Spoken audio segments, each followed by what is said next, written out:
लग रहा है बांग्लादेशी यहाँ भी घुस गए।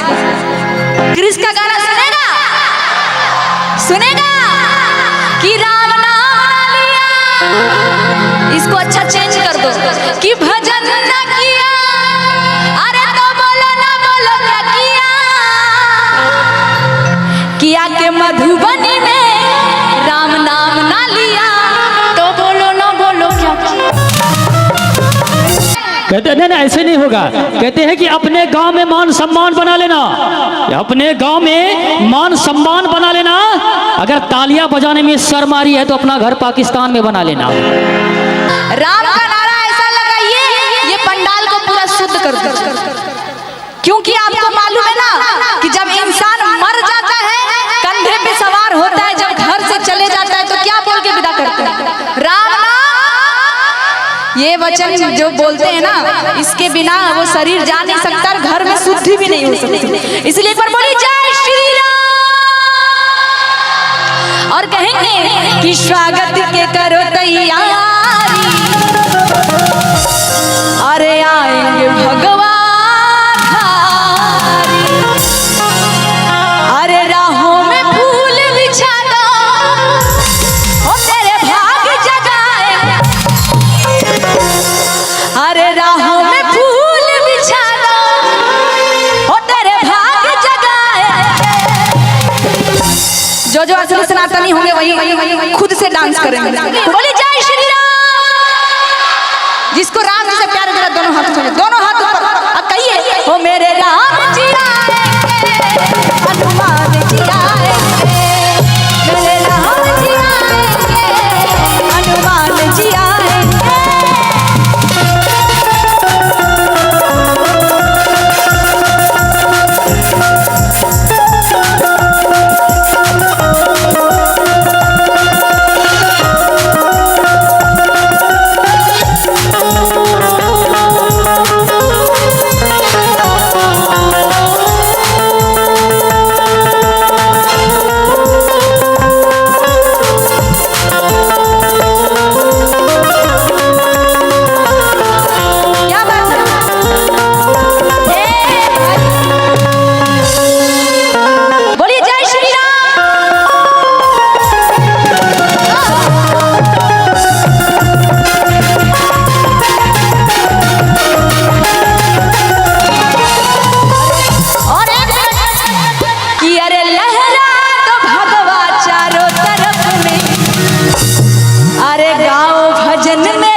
सिमरन करो इस नाम का, अरे जब भी बुला कर देखो पल में पास आएंगे।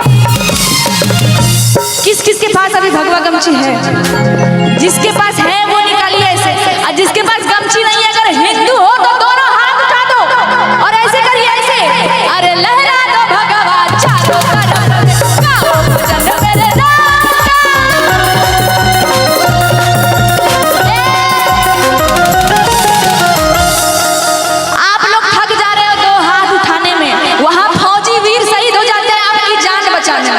अरे कम से कम उनके लिए हाथ उठा दो, एक बार चाहिए हाथ, और कहिए अरे लहरा दो भगवा चारों तरफ, गाओ भजन मेरे राम।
चले न सीरी